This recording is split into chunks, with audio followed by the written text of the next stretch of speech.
Kani kedai ke Batisi TV, bat pidang pet ya ke kubur baman kasni, belawan rasa pi da ke rupa, ringkat bat ke Orange Nissan, lom sokpo near Fire Brigade Shillong. New Nissan Kicks. Bookings open now.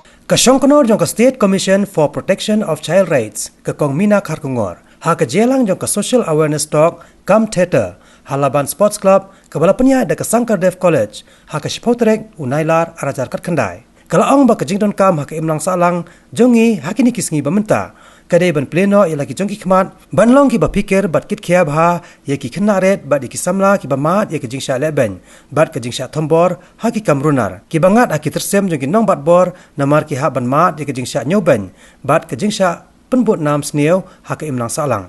Hakani ke jelang la pentepru ba don kilanot ki badan hakarta hapdeng ka khanreu hadu kat khandai snem karta kiket yu khnyang jingpang HIV hakum kani ke jinglong kimtep kumno ke jingem bat kumno kalawai jong ki kanlong nalor kani ka Kong Mina Kharkongor kalai thoru ba ka sarkar klapan biangi ni kilanot kum ki yengsa jong ki jakare tengen bat ki yeng ki bapaj bnia ya ke jinglong jiman jong ki Henry kini pat kimpat biang namar ke jingle SNA bat ke jingle bha kamdei banwan tang na kaleng ka sarkar Henry kedai banwan ru nakaliang ka imlang salang.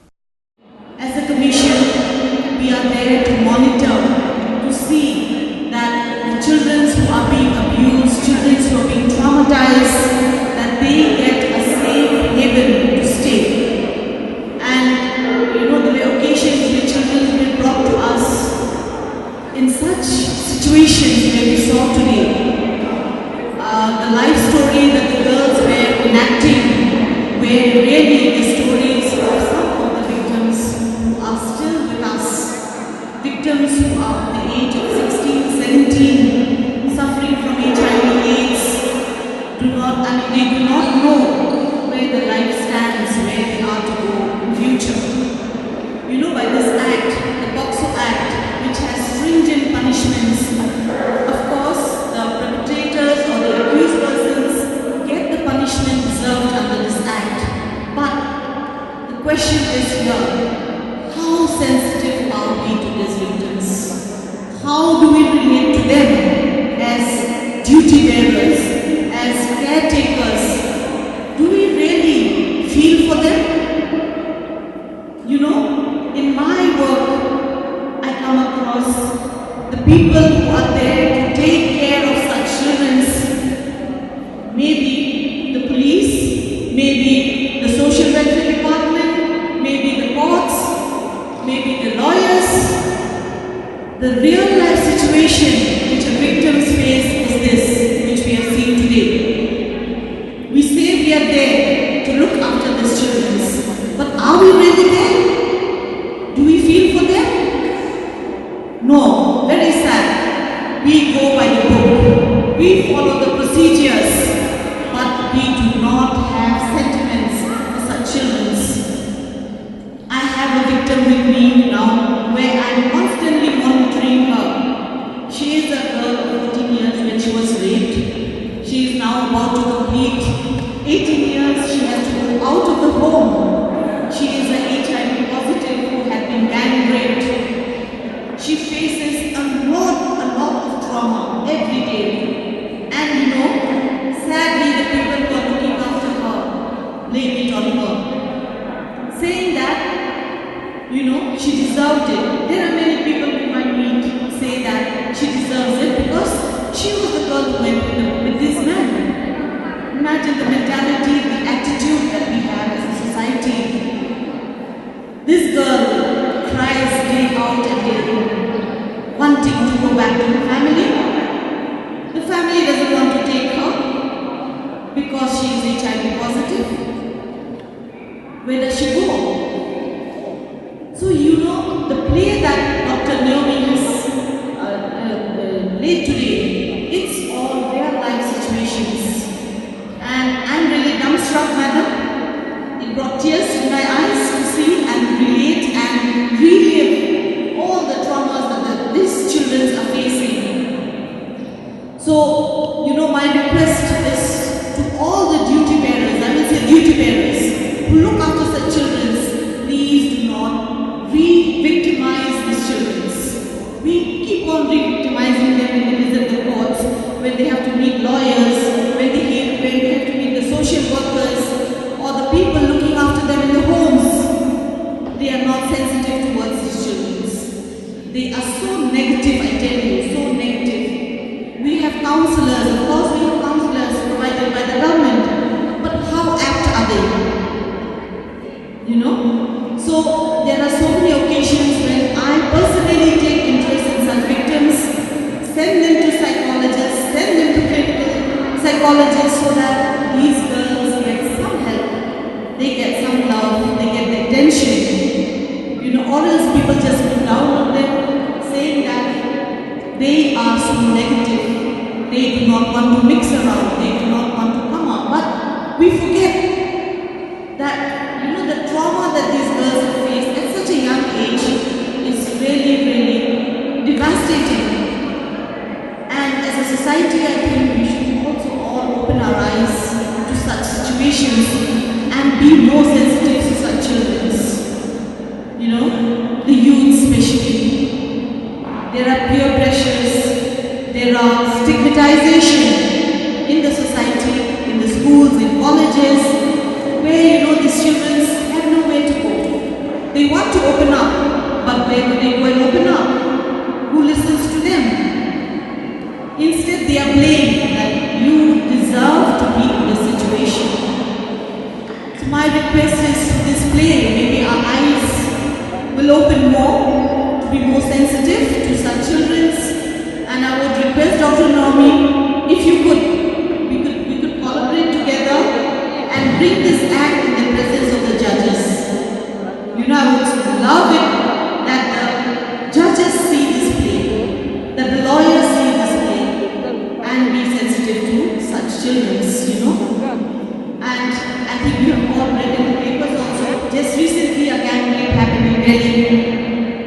The girl belongs to our state. She is from Meghalaya, a 14-year-old girl, where the parents themselves are saying that the girl ran home by herself. They didn't bother to look for her. And where did she land up? She landed with her boyfriend in Delhi. A young girl of 14 years. Do you think we should just throw her away because she has a boyfriend? Don't you think that we are all responsible as families? Where are our values gone? You know, a society where we are so proud to be matrilineal society, but we do not look after our children's well. We have so many single mothers who are alcoholics, who just leave their children in the homes, in the shelter homes, saying you take care of them, you do not want these children. There are no people to come forward to adopt these children. They just stay there. Of course, the government has made facilities for such children with homes, children's homes. We have the shelter homes, the observation homes.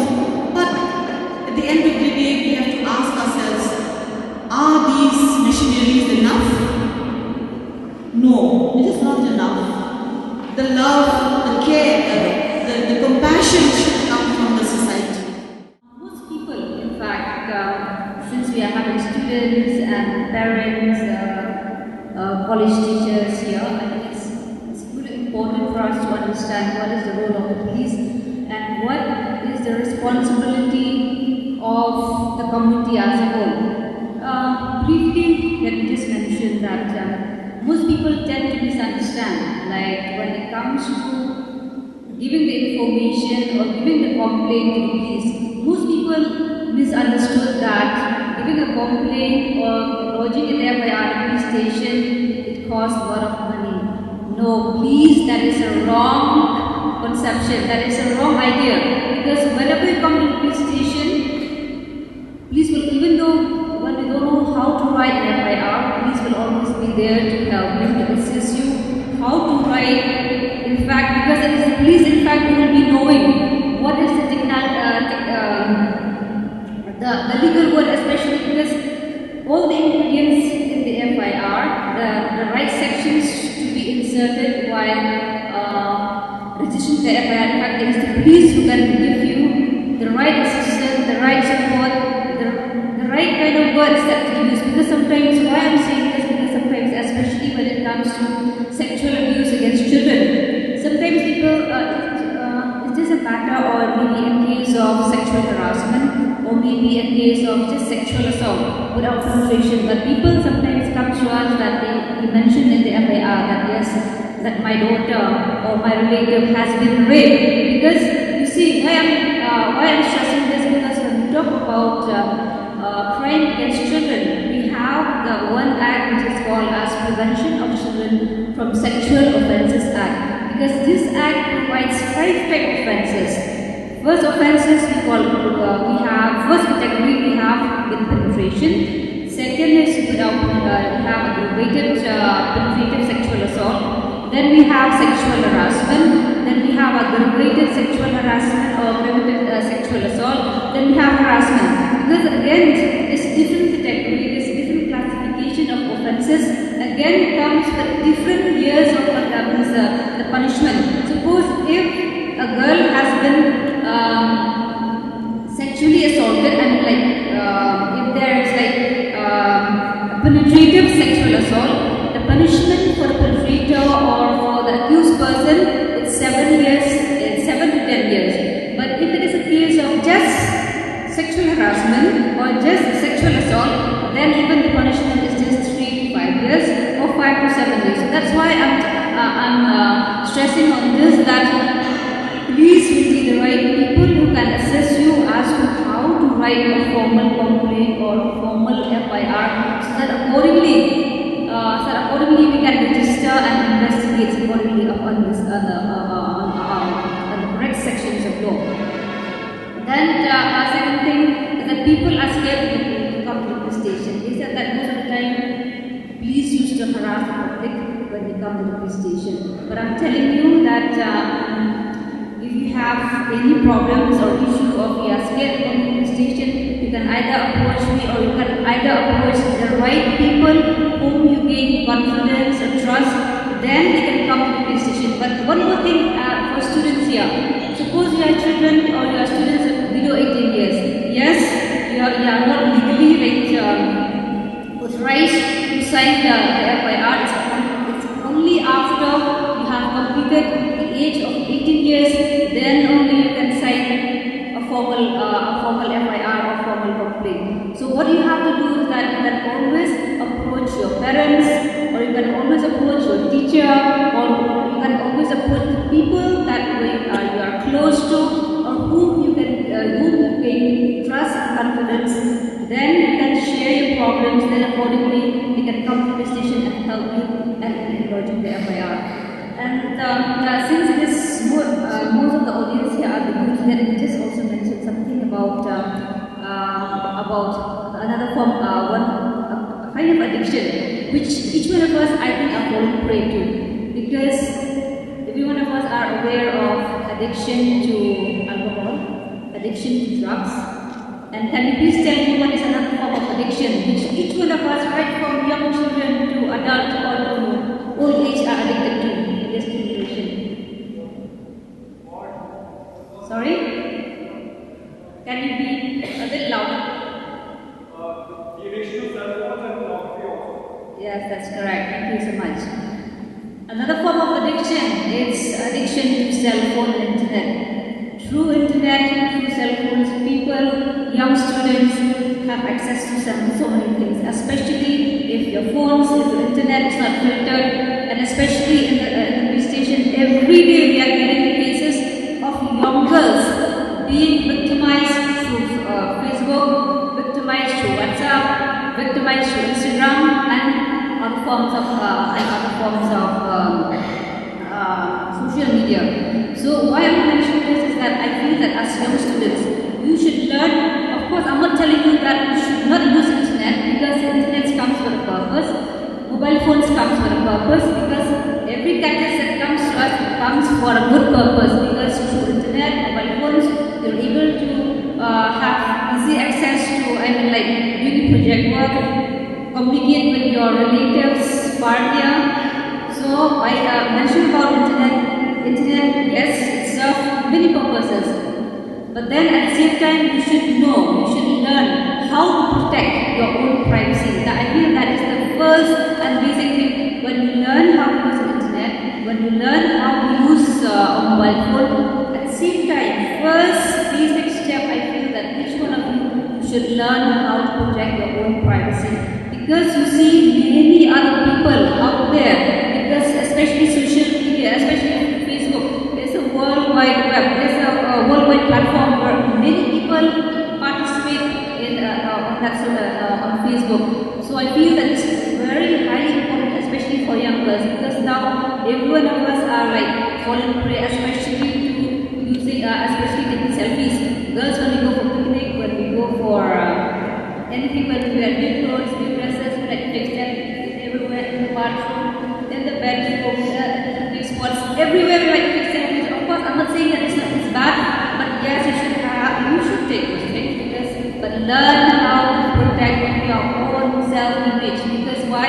There are so many people out there who's waiting to misuse your profile picture, your image, and so on and so forth. Because by the time you realize that person who's misusing your identity, your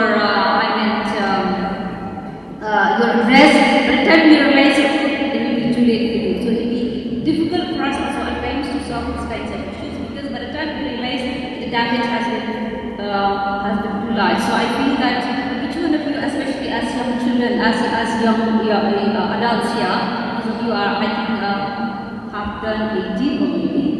So I think it's very important for you to understand that learning how to protect your own privacy, secure your cell phones properly with high security passwords, it's very important, especially for young girls and little girls. You like to upload your picture on Facebook, and some people will just steal your picture and upload in their own and create a new ID account and then misuse your picture. So many a times we get this kind of complaint. So I feel that it's highly important for you to be cautious as to what kind of picture you should upload on the Facebook and what kind of picture that you should, so that at least you will not be victimized in any other form. So this is an opportunity for me to talk to you about child sexual abuse. I just want to know from the students, how many of you are conscious, or how many of you are quite aware about child sexual abuse? Can you raise your hands? Yes, 2. Others have not heard? Yes? Okay, please put down your hands. Okay, this is a subject which we hardly talk about at home, right? Am I right? Yes, do your parents talk about it at home? Sexual abuse? Have this ever been discussed at home by your parents? Yes or no? No. This is a taboo. We consider it as a taboo. But nowadays, I feel that it is a high time that those who are parents over here, we should start talking about it to our children, to small children in schools, if they are teachers over here, and for these students who have grown up, maybe if you have your own small sisters or brothers at home, you can talk about it with your brothers and your sisters. What you can do is you can just make a diagram of a human body, then you can just explain the child. Okay? You can just explain the child the 4 zones which should not be touched by anybody. You know, the mouth, the chest, the parts between the legs and the back, which should not be touched by anybody. This is not only for small children, and it's also for grown-up children.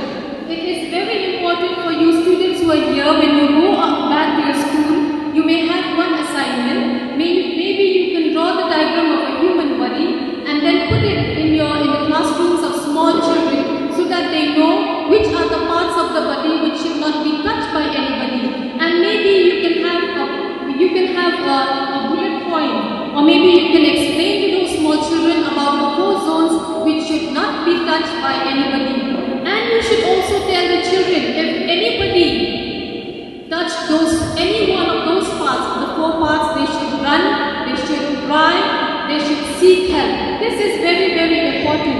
And even for grown-up children also, it is very important that we can't just trust anybody. Nowadays, we've seen the trend that these young girls and young boys, they tend to trust their friends, they tend to trust people whom they know in the locality.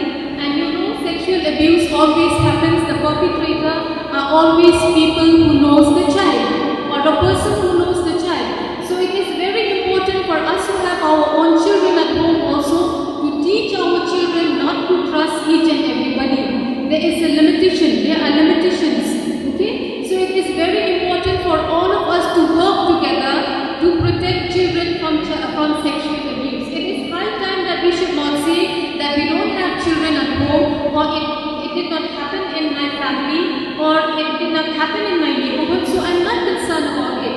It is very important that all of us should work together, raise out our voice against child sexual abuse. This is very, very important, and maybe in your neighborhood you may be having children who comes from different backgrounds. You know, most of these cases happens in families where the mother is just a domestic helper. She's a single parent. She doesn't have time to take care of her children because she has to go to work right from morning till night. So what do?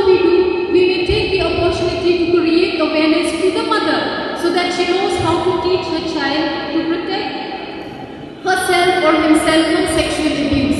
This is very important. We should take an opportunity to talk to people who comes to work in our houses, in our families, because those might be having small children at home. So a little bit of awareness can be done even in our own families, whereby we can talk to those moms who comes to our families, or maybe we can talk to the moms who works in the families in the neighborhood so that they know how to protect the children from sexual abuse, and that we can explain to them in a very simple way, like the diagram which I have mentioned. Maybe a mother who is illiterate can always draw a diagram in a plain paper and explain to the child about the 4 zones which should not be touched by anybody.